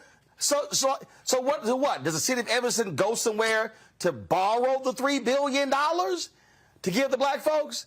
And I would think that if you have multiple programs in different cities, that's creating momentum for what you want on the federal level. Because right now, ain't no federal program. That's right. That's right. So here's a couple things. One is that it's only the racial wealth gap that addresses repair. And so we do this work now full time in communities across the nation. Dozens I've been in personally. Black communities are not just looking at a cash benefit only, they're looking at full repair, a comprehensive approach to repair, which includes access to housing, business, education, health, police reform, clean air, and so on. We're looking for full repair under the 5 components of reparations. So first of all. Secondly, it is not only localities that are responsible for the harm. The conversation of reparations and contemporary history in 1989, Rep. John Conyers introduced H.R. 40. It's languished in Congress. But that doesn't mean that localities don't take a first tangible step in doing what they can do what is possible. And we have seen, as you have just stated, Roland, that momentum has happened. In 2019, it was only Evanston. Today, there are over 100 cities. In 2019, it was only 65 co-sponsors in the House for H.R. 40. And the last Congress ended with 219 co-sponsors and yes votes for H.R. 40, a Senate companion bill, hundreds of allies organizations that support reparations, and more momentum. The movement is being professionalized by foundations that are providing resources, funding, and other technical assistance so that we can get to liberation and repair in the Black community. So again, I just simply think it's a false debate to say that local reparations is not reparations. I do agree that local reparations alone is insufficient. And that's why I am encouraged to see that it's not just states or municipalities, it's now states. Look at the great work that's happening in California, the great work that's been introduced in the state of New York and Massachusetts. We see counties beginning to have the conversation on reparations, more and more institutions and industries. The Academy has joined the case for reparations. And so like any other important public policy, federal public policy, when you think about school desegregation and fair housing and marriage equality and ban the box and even cannabis now being a federal conversation, it starts with a local spark, a grassroots leader, a municipal law, a state action, and then we get to a federal policy. And so I'm just encouraged and stand with all the other local leaders, stand with those that are working on local initiatives that we are making progress. And in Evanston, we are dispersing reparations. Michael. Hey, Robin. Good to see you again. Hey, how Congratulations. are you? I'm all right. Thank you. Congratulations on the documentary. For those that don't know, I interviewed Robin 2 years ago on the African History Network show. So it's great that this is paying out. I know there's a lot of hard work. Hey, when we talked, one of the things we talked about is how Evanston, Illinois did not have a history of slavery. And there were so many reparations reactionaries out here attacking what you were doing and what the city council was doing. Can you talk some about that, why you chose the housing vouchers as opposed to quote unquote reparations for slavery? And then also there was a 70-page study that was produced that preceded the recommendations, the policies that you all did. Talk about why was that 70-page study? Because you have so many hashtag cut the check people out here saying we don't need a study, just cut the check. Can you address that, please? Absolutely. So first of all, it's important to know that one of the most important practices of reparations is that the harmed community, the Black community, is really prescribing what redress looks like. And it's important to know that the Evanston Black community went through a process in 2019 where we heard and by consensus moved forward with prioritizing housing. Now, as you mentioned, that report complemented the demand from the community. The report was done by Shorefront Legacy Center, led by Dino Robinson and his colleagues, and it showed anti-Black housing practices, zoning laws, housing policy that is responsible for stripping away wealth and opportunity in Black Evanston and is responsible for our current racial segregation today. I live in the west end of the 5th Ward. I served as councilwoman here for 4 years. It's still the most concentrated Black community, also most concentrated disinvestment in everything, least community amenities, no neighborhood school, no walkable access to healthy foods, air quality issues, deteriorating housing stocks. The list goes on, and our story in Evanston is like every other city in America, and that's why local reparations. But thirdly, it's important to know that this is not a slavery reparations. This is not to compete with the demands for HR 40. This is specific to the business and anti-Blackness of Evanston.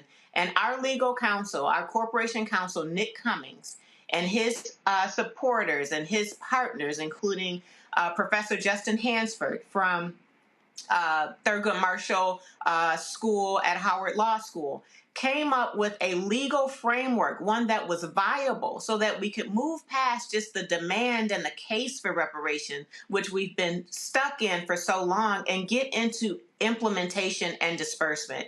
And so that legal framework was really key in us having a strong case, one that was withstand legal challenges, which we've had from conservative groups from outside of Evanston, from Texas and DC. They have tried to challenge our work, but our work is very thoughtful, it's very smart, it's careful, it's narrowly tailored. It includes a home rule municipality. We're using home rule taxes, so we're not using federal dollars that are being passed down and have to deal with blocks from other courts outside of Evanston. We are leading within our values. It is possible for other localities to do the same, and that's how we got to housing.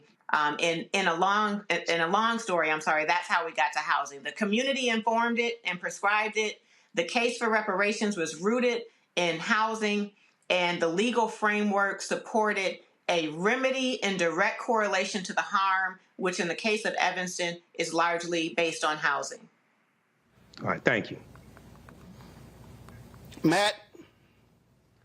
Yeah, so Robin, thanks for joining us this evening. I think this is a brilliant program, and I'm really glad to hear Justin Hansford from Howard Law School was involved, and I'm not surprised at the brilliance of this program. But I did have two questions, and the first is, how did y'all decide on how to determine when harm ended for eligibility purposes? I saw it was between 1919 and 1969, but obviously there are a lot of pervasive effects that continue on to today. So how did you decide to cordon that off, and how does the eligibility work as it relates to descendants of people who experienced that, number one? And the second question was, I think it's genius that it's tied to the recreational marijuana taxation that the city does, right? So what has been the buy-in, if any, from cannabis groups across the country as it relates to that, and that potentially being used as a vehicle to fund other reparations programs? Because there's obviously a justice component with that in terms of how many people over the years were convicted of something that's now legal. So if you would you address those two issues, please? Absolutely. Thank you for the question. So first, in terms of eligibility, we looked at the harm. It was very specific and measurable. It was a zoning law that was enforced and implemented between 1919 and 1969. It was implemented until fair housing was passed federally. So we are looking at everybody Black in Evanston that lived here between 1919 and 1969 had a direct harm, and their descendants were harmed as a result of the direct harm of their elders and ancestors. And so that's how we framed our eligibility. We didn't look at neighborhood or census tract. We didn't look at lineage. In fact, in Evanston, I can speak for Evanston. I know that there is a very passionate lineage conversation across the nation, but In our case, during our period of harm, the whole diaspora was here. We're a very diverse Black community. One of our biggest reparations leaders is a Haitian immigrant. So we have a harm that is defined in that period of 50 years, and direct descendants are eligible. And right now we have started with prioritizing the elders, who in the program language are classified as ancestors. So those that had direct harm at the point of disbursement, those were about 70 years old and older, received their reparations benefit first. First of all, because they experienced the direct harm, and secondly, because we want to make sure we get to repair as soon as possible for those that may transition. And unfortunately, we've had some of our reparations eligible community members transition during this time. To address that, we have allowed all of the applicants to name a beneficiary in the event they transition before their reparations benefit is dispersed. In the event that they didn't do that, and we've had about a handful of cases where they didn't name a beneficiary, then that benefit goes to the estate. And either the estate has decided who is a beneficiary, or that will happen through some form of probate court. But this is a benefit that belongs to the estate, the family, and it is intended to build generational wealth for families. And so that explains our eligibility. We had 640 applications come in on our first round of the application being open.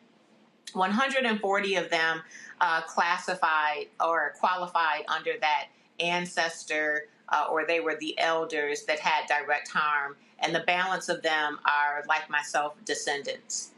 And then as it relates to your question regarding cannabis sales tax and revenue, absolutely. The cannabis law, even written in Illinois, had language about reparative justice and even reparations, but it was more so as it relates to dispensaries and the business of cannabis, the industry of cannabis.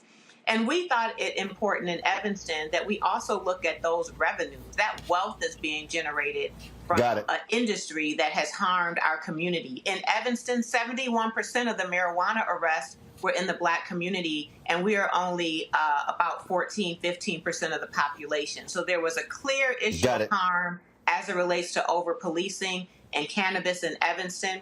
Mm-hmm. And we had 100% consensus that we do use the cannabis sales tax to initiate our reparations. Thank you. All right. Robin, we certainly appreciate it.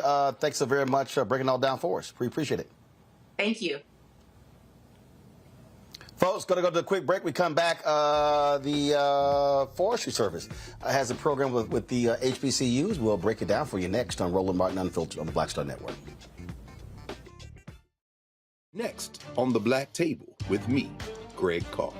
We featured the brand new work of Professor Angie Porter, which, simply put, is a revolutionary reframing of the African experience in this country. It's the one legal article everyone, and I mean everyone, should read. Professor Porter and Dr. Valethia Watkins, our legal roundtable team, join us to explore the paper that I guarantee is going to prompt a major aha moment in our culture. You crystallize it by saying, who are we to other people? Who are African people to others? Governance is our thing. Who are we to each other? The structures we create for ourselves, how we order the universe as African people. That's next on The Black Table, here on the Black Star Network.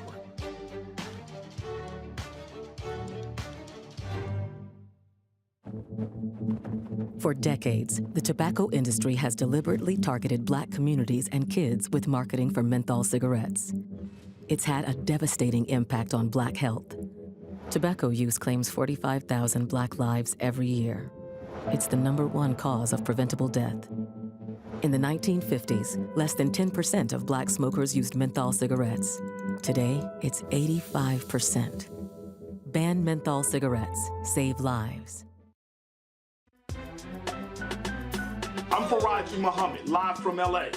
And this is the culture. The culture is a two-way conversation. You and me. We talk about the stories, politics, the good, the bad, and the downright ugly. So join our community every day at 3 p.m. Eastern and let your voice be heard. Hey, we're all in this together. So let's talk about it and see what kind of trouble we can get into. It's the culture. Weekdays at 3, only on the Black Star Network. Farquhar, executive producer of Proud Family. Bruce Smith, creator and executive producer of The Proud Family, Louder and Prouder. And you're watching Roland Martin Unfiltered.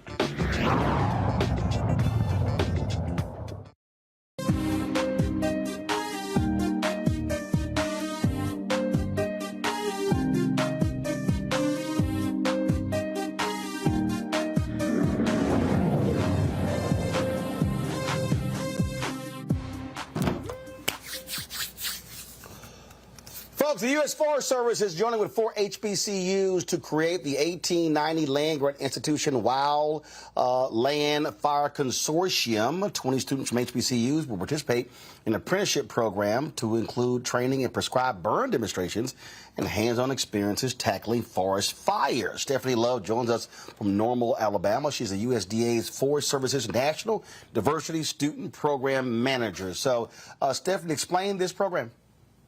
Absolutely. So this program is a 28-day residential program whereby we bring HBCU students onto the campus of Alabama A&M University, the only HBCU that's SAF accredited, their forestry program. And over that 28 days, we give them hands-on experience with live fire, all different types of exposure to every facet of forestry, especially fire, and the opportunity to be certified in wildland firefighting so that when they leave the program, they can head directly to internships to put it all into practice. Right now, if you talk about the Forest Service, how many African Americans are involved? Wow, in this particular field, only 1.9% of the bachelor's degrees in agriculture and natural resources are African American. And this particular partnership, of that number, 66% of the Black foresters and wildland firefighters come out of this partnership. So we recognize that the Forest Service has an opportunity to do better as we try to create an inclusive workforce that represents the community that we serve. So our numbers are low, and this program is a step in building and advancing a culture of belonging that empowers a diverse mix of people, people of color across the Forest Service to fulfill our mission. Wow, this is, I mean, I think part of the thing that it always happens is that they're just areas that we don't see a lot of us, so therefore we don't think about opportunities in that field. Absolutely. And it's about raising awareness and outreach. You don't know what you don't know. When I became a forester, I didn't know that forestry existed. So this program is just one of those outreach programs to bring awareness that it's a choice. And the Forest Service wants to step in as an employer of choice of people of color who want to go into forestry and firefighting. So you're going to be partnering with Florida A&M University, Southern University of Tuskegee, as well as Alabama A&M. Absolutely. So we've had Are you looking to eventually expand this? We want to expand our footprint all across the country. We want to replicate at not only HBCUs, but at 1994 tribal colleges and universities, and we want to replicate everywhere that we can. So that's the next step in building this diversity program. All right, then. Stephanie Love, we certainly appreciate it. Thanks a lot. Thank you. Folks, going to go to a break. We come back. We'll talk about those Republican attorneys generals going after DEI in corporate America. I told y'all this was next. Tell you. You two folks, hit that like button. Y'all, we should easily be over 1,000 likes. Stop playing around, y'all. Comment, hit the doggone like button. Also, hit the like and share button on the Black Star Network OTT app. Don't forget, support us in what we do. Download the app, Apple phone, Android phone, Apple TV, Android TV, Roku, Amazon Fire TV, Xbox One, Samsung Smart TV. You can now watch our 24-hour, 7-day-a-week streaming channel on all platforms, including Amazon Fire TV. Right there, folks. We're on Amazon Fire. That's right.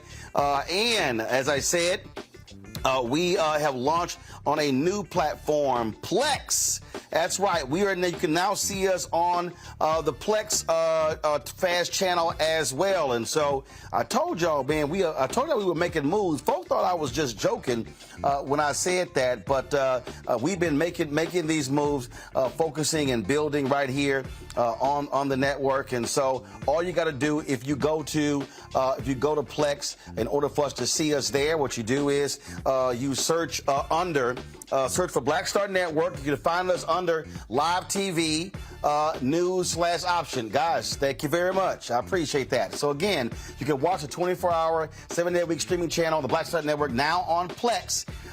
And so on there, just look under Live TV, go to News Plus Opinion. All right, folks.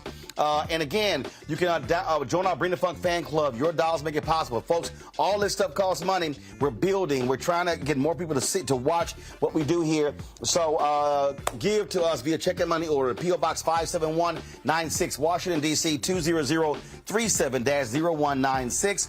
Cash App, $RM Unfiltered. PayPal, R Martin Unfiltered. Venmo is RM Unfiltered. Zelle, Roland at RolandSMartin.com. Roland at RolandMartinUnfiltered.com.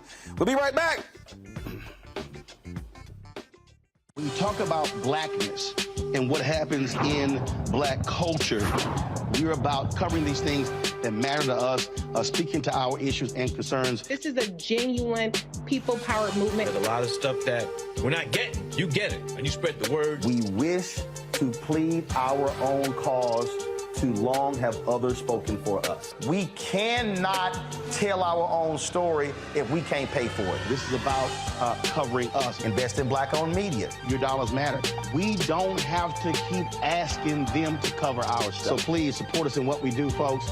We want to hit 2,000 people, $50 this month, raise $100,000. We're behind 100,000, so we want to hit that. Y'all money makes this possible. Check some money orders. Go to P.O. Box 57196, Washington, D.C. 20037-0196. The Cash App is $RM Unfiltered. PayPal is R Martin Unfiltered. Venmo is RM Unfiltered. Zelle is Roland at RolandSMartin.com. Coming up next on The Frequency, right here on the Black Star Network, Shanita Hubbard. We're talking about the ride or die chick. We're breaking it down. The stereotype of the strong black woman. Some of us are operating with it as if it's a badge of honor. Like you even hear black women like aspiring to be this ride or die chick, aspiring to be this strong black woman trope at their own expense. Next on The Frequency, right here on the Black Star Network. Hi, I'm Jo Marie Payton, voice of Sugar Mama on Disney's Louder and Prouder Disney Plus, and I'm with Roland Martin on Unfiltered.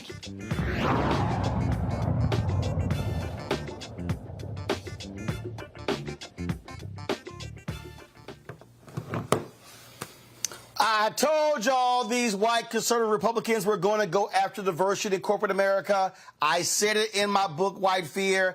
I said it when Supreme Court was considering the affirmative action case in colleges.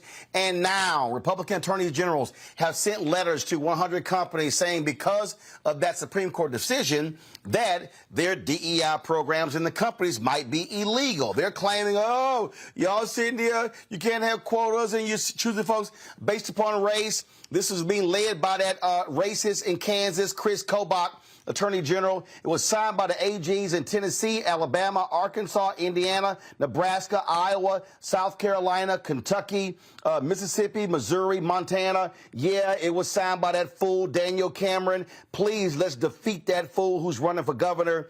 And so, yeah, we know exactly what kind of brother he is. And so this is who they are. Brianna, I kept trying to tell people this.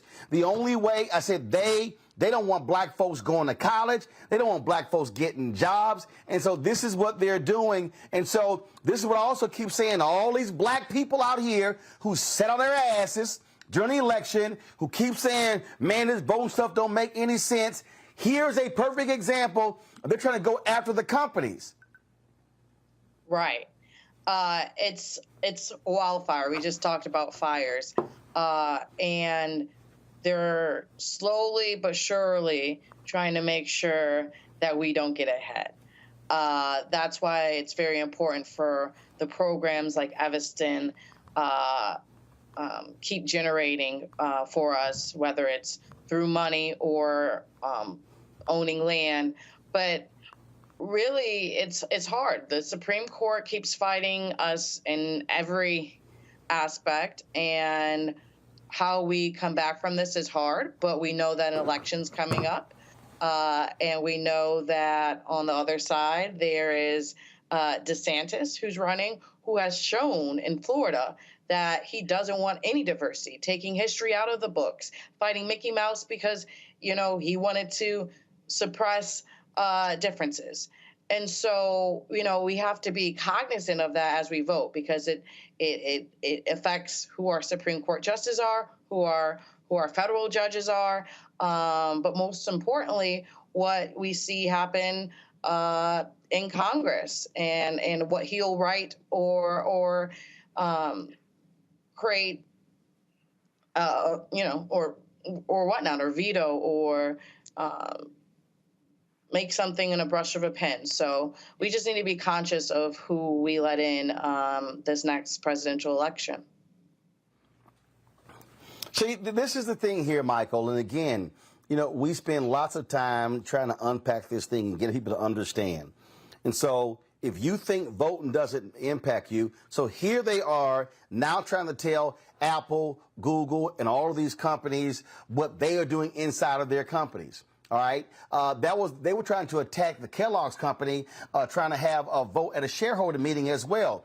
And so, so we see what's happening here. And so for the people who go, voting doesn't matter, well, they're now trying to impact these companies. They're going to start going after, what are these company foundations supporting? What are they giving money to? This is all because they have the power in the Attorney General's office. Well, yeah, not only do they have the power in the Attorney General's office, but this whole white supremacist backlash that really began with Trump coming into office as a backlash against 2 terms of President Barack Obama. And this has continued. This is a continuation of the January 6, 2021 insurrection, which was a white supremacist insurrection. This is a continuation of this, okay? They're just doing this without guns, okay? But they're trying to overthrow everything just like they try to overthrow the government then. Now, it's really important for people to understand. First of all, a lot of these people say voting doesn't matter. One, they never read the U.S. Constitution. 2, if they did, they don't understand it. And 2, these are the same people who say they want reparations from the federal government. Now, affirmative action in college admissions was just struck down by the 6-3 conservative majority U.S. Supreme Court. How the hell you think you're going to get reparations from the federal government? That's not going to happen. Then you have people saying, well, if President Biden doesn't do an executive order on reparations, okay, to put together a committee on reparations, we're not going to vote. What kind of stupid ass nonsense is that? And then even if you did get a committee, explain to me how you get that passed in the House of Representatives and Kevin McCarthy's in control of the House. And explain to me how you get 60 votes out of a Senate. And if you have 51 Democrats, that means you're going to need 9 Republicans to vote for it also. So a lot of this deals with people confusing activity with productivity and not understanding law, not really understanding history, and not understanding how to bring into existence what it is they say that they want, but at the same time, how to stop threats that are a clear and present danger. If Hillary Clinton had won the 2016 presidential election, you'd be dealing with a 6-3 liberal Supreme Court. They probably would have ruled in favor of affirmative action in college admissions. Okay, they probably would have ruled in favor of Biden's executive order when it comes to forgiving student loans. Okay, and you'd be dealing with a much different landscape right now. But this is an example, once again, Roland, how elections have consequences and how we have to understand history, economics, law, and politics. You know, again, walking people through this, Matt, and connecting the dots is just so hard. And what I keep saying is, look, these folks on the right, they ain't going away. They are voting. Moms for Liberty, taking over school boards. You see what they're doing. And so if we are not maximizing our voting power, we're giving these people this type of power to not only go after colleges and universities, they want to go after corporations. They want to go after anything that has led to the advancement of black people. I don't think that's wrong. And I think these attorneys general are choosing stupid things where they don't even have standing half the time. These corporations are Delaware corporations that may not even be, personally subject to jurisdiction in these respective states. But I actually will be the unpopular opinion here. I think that they have picked a fight with the biggest moneyed interest in the country, and I don't think it's going to go down necessarily the same way as education. I mean, I get the principle, right? The idea of the Supreme Court opinion, and not to say they're not going to continue attacking it. But you mean to tell me Tim Cook and Sundar Pichai are going to roll over on this? Absolutely not.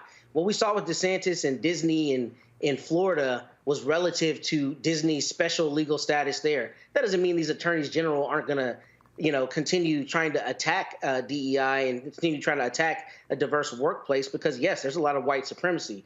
But money is what rules this country. And there is no way that places like Apple or companies like Apple that has the largest my understanding is the largest money ever on hand for any company is going to allow some state attorneys general to really tell them how to run their company. And maybe that's naivete for me, but I really think that that's not going to come out the same way. I think that the moneyed interests are too entrenched and they have too many politicians in their pocket for that to meaningfully happen. So I think it'll be a little different scenario than affirmative action in education. I don't agree. I don't know. I don't know, frankly. I don't know. Brianna, go ahead.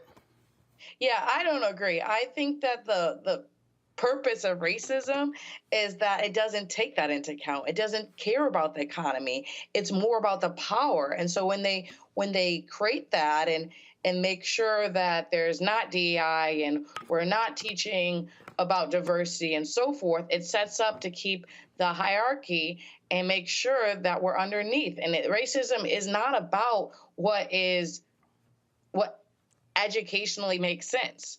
It's literally about the fear. And so I am not that optimistic that they're going to say, oh, this is going to ruin my money. So you know what? We're not going to listen and we're not going to do this. They want to make sure that their people succeed and that we do not. And so I do think that it's a problem that they're allowing this to happen, that we're going back. We're going backwards. Well, if I may, Roland, I mean, reasonable minds can differ. But what does Michael always talk about? Power. This is about power. And what does power come from in this country? Money. And if you got the most ducats in your pocket, you got the most leverage to tell these politicians kick rocks. I don't care about your letter. I don't care that you don't like how I'm running my company. I got X number of Billy, and I'm about to fight you forever. Tim Cook and Sundar Pichai will not allow states' attorneys general to tell them how to run their company. That's my honest belief. And that doesn't mean that the genesis of it is not racism and white supremacy and that they're not going to try to make hay in that respect. But it is not the same to me as some 18-year-old applying to go to college and whether they can individually keep her out as to say you're going to tell Apple how to run its company. I don't think that's realistically going to happen considering how much political power those corporations have. I don't think that's realistically going to make change in this respect across the corporate sector, in my opinion. Yeah, and I don't think that's right because... Go ahead. No, I just don't think that's right because it starts with education. That's why they try to make sure that someone can't even get to be a Tim Cook. So I just don't see it, but time will tell. Hey, Roland, can I just say something really quickly here? Chris Kobach, remember Chris Kobach was the governor who initiated the interstate cross-checking system during the 2016 presidential election and locked about one. No, he wasn't governor. He ran. Remember, he was Secretary of State. He ran. Secretary of State. I'm sorry. U.S. Senate and lost. He ran for governor and lost. He was Secretary of State. Secretary of State, interstate cross-checking system, 2016 presidential election. It knocked about 1 million people off the voting rolls across the country, okay? And it's helped Donald Trump win as well, all right? So, see, these people are playing for keeps, and we have to learn how to connect the dots here, okay? This is the white supremacist billionaire boys club. They're all playing for keeps. They're all on the same team, okay? And they're trying to clean our clock. So we have to understand this and fight against this. All right, folks. Hold on one second. Quick break. I'll be back for our last segment on Roland Martin Unfiltered on the Black Star Network. On the next Get Wealthy with me, Deborah Owens, America's Wealth Coach, the wealth gap has literally not changed in over 50 years, according to the Federal Reserve. On the next Get Wealthy, I'm excited to chat with Jim Castleberry, CEO of Known Holdings. They have created a platform, an ecosystem to bring resources to Blacks and people of color so they can scale their business. Even though we've had several examples of African Americans and other people of color being able to be successful, we still aren't seeing the mass level of us being lifted up. That's right here on Get Wealthy, only on Black Star Network. On a next, A Balanced Life with me, Dr. Jackie, we're going to be talking about common sense. We think that people have it, know how to use it, but it is something that people often have to learn. The truth is, most of us are not born with it, and we need to teach common sense, embrace it, and give it to those who need it most, our kids. So I always tell teachers to listen out to what conversations the students are having about what they're getting from social media, and then let's get ahead of it and have the appropriate conversations with them. On a next, A Balanced Life with me, Dr. Jackie, here at Black Star Network.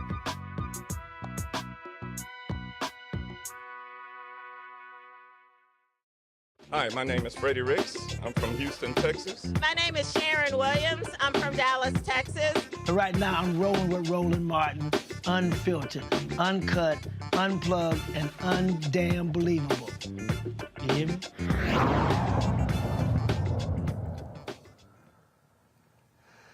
All right, y'all. It's always great when you look at some of these videos that go viral, and I tell you, boy, MAGA Republicans are a little bit upset. Mike Pence was walking in a parade, and, you know, kids are going to be kids, and this happened.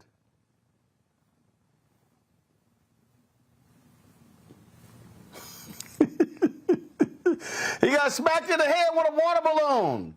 Hey, boy, they're going to be mad at that little girl right there. But guess what? Brianna, she got a hell of an arm on her. Man. Yeah. Crazy. Her aim was damn good, Matt. Yeah, she threw that thing on the dot, boy. She right on that line. Got him right in the head, too. Perfect form. She's gonna be playing for the USA. Hey, Michael, she need to be on somebody Little League team, Mike. Cold. Well, you know, even though that's, I'm not an attorney, but I think that's called assault. Yeah, she has a good arm, but I wouldn't be surprised if maybe she learned that from one of her grandparents that threw rocks at Ruby Bridges or something like that as well. So it could run in the family. I'm not certain, but it could run in the family. Well, I ain't going that damn far. I mean, we don't know. Hell, again, she could have had some family members who were throwing rocks at the Klan. See, we don't know. So we ain't going there. But the bottom line is, I mean, Pence took it off, but these MAGA people are upset. This sister shared on social media. Y'all kids gonna do what kids do. And he got clocked in the head. All right. Speaking of crazy white folks, y'all, what kills me is so much stuff in this country that black folk, we're just trying to mind our own business. We try to sit over here and have barbecues. We try to sit over here, and have cookouts and picnics. We try to sit here and deliver packages. Why is this brother fishing in the neighborhood he living in, and white folks just simply will not leave his ass alone? Hello. How are you? Good, how are you? Good. You guys residents here? Are we bothering anyone? Don't touch us. Don't touch anyone. Sorry? All right, well, lake is presently for residents only. So thank you for filming. I'm not giving you permission to film, so she's not. Take a picture of your license plates and forward it on. Hey, so y'all hear what I go through, right? This the third person. I'm in my own neighborhood, and a white person came and bothered me while I'm fishing. Another white person came and bothered me while I'm fishing. This is the third time. She's like, oh, no, I'm not giving you permission to film. This is my phone. I can film and do whatever I want. I study the law. I study the law. Thank you. I'm sorry. Hey, well, don't leave now. Do you want to say, hey, do you live here? Where you live? What's your address? Where do you live? Where do you live? This is unbelievable. Where do you live? Why? What's your name, by the way? Because at the next meeting, I'm definitely going to mention you. Her name is Karen. wait. Matter of fact, let me turn this phone around. Let me go ahead and get yours. I mean, here's the thing for me, Matt. If I'm driving around my neighborhood and I see some white folks fishing, first of all, my ass ain't stopping. Because I got shit to do. Okay? Yeah. And these folk act like they're the neighborhood damn deputies. See, this right here, this that Zimmerman bullshit. Exactly. Where they want to act like they are the neighborhood cops. And so she walks up, this is for... And then here's the other deal. How your ass know everybody in the neighborhood? Exactly. Yep. That's what trips me out. That's what's insidious about it. I mean, what's really insidious about it is that they start out with the ultimate disrespect, the presumption that you don't live in their neighborhood, right? This is my neighborhood. You have to be a resident. Don't start out with the idea that maybe you live here, maybe you have a right to be here, or maybe it's just a public place any person can be. But they do that, and then the moment that you respond strongly, what do you get? I don't give you permission to film. I'm just trying to be a concerned citizen. That's absurd. And it's disgusting that this brother had to deal with that. But I'm glad that he took the tack that he did, because I think what happens too often is people try to uphold decorum and be nicer than they need to be. And I'm glad he said another white person, a third white person has come to bother me while I'm here. I know the law. I'm using my phone, he continued to record her and then told her, I'm going to go get your plates. Now, that may not always be a safe proposition, to be completely frank, but I like the idea that the pushback is strong, because that's what it has to be if you have the audacity to come up and, act as though I'm not in my own neighborhood or presume that. It just, what pisses me off again, Brianna, is... As he said, this is the third white person just rolled up on him. And they just have, a lot of these white folks just think that they have the license. We can question anybody on anything. That was, hell, we had a video, I'm going to try to find it, where these cats had a rooftop party and a white woman just walked into their apartment to tell them, stop playing the music. They were like, we could have shot your ass. They really believe that they have the right to do whatever they want and talk to somebody anywhere they want to. They were raised like that. It shows the differences. And it's funny that her name was actually Karen. We call them Karens now, and that was her name. And, the first thing she says is, I didn't give you permission to film. Oh, you had to give me permission. But my response of it, I didn't give you permission to talk to me. Like, the fact that she has that much audacity or that she thinks that it's only her that can get the permission, that she knows everybody. And what? She was afraid that he was going to take all the fishes? She wanted to fish herself, and it was going to take away the neighborhood fishes? What harm was he posing to her? None. But she still felt like it was her right to say something. And it's ridiculous. It's ridiculous. And what I love, Michael, is I didn't give you permission to film me. I didn't give you permission to walk your punk ass up to me.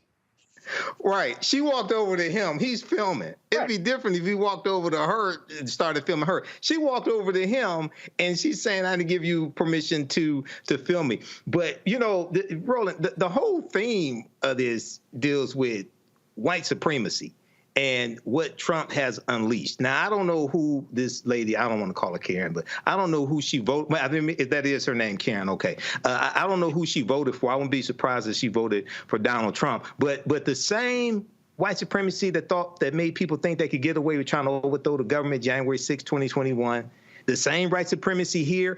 And we can draw a line, you know, let's keep it real. Now, they were saying hang Mike Pence January 6, right?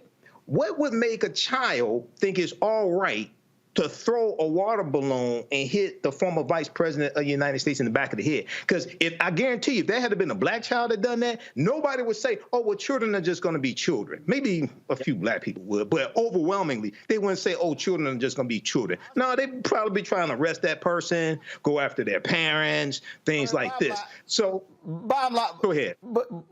But bottom line is this here. Bottom line is this. First of all, her name is Tanya. Come to me, please. Tanya. So okay. The woman name, she was a therapist. So the brother's name is Anthony Gibson, Columbus, Georgia. And he shared this on YouTube, TikTok, Twitter, Snapchat, IG. I love all of that. Appreciate that, Anthony. Way to go.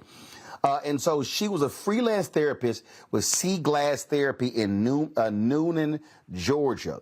When this thing...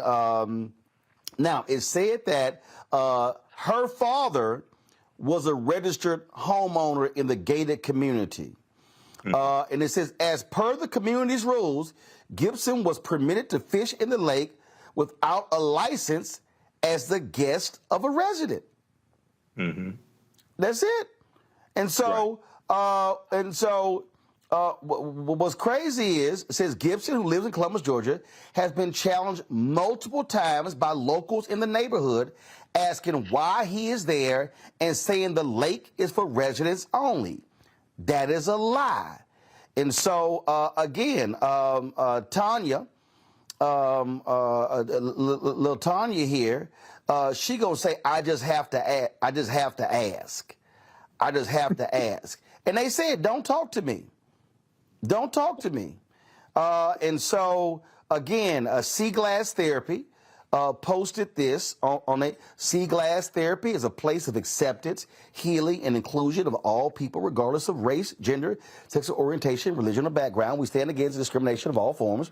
We have terminated our business relationship with the independent contractor, Tanya, in order to uphold our values and standards.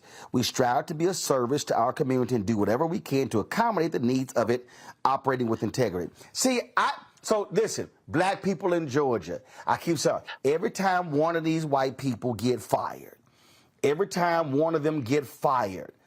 we need to do is we need to all go apply for their job.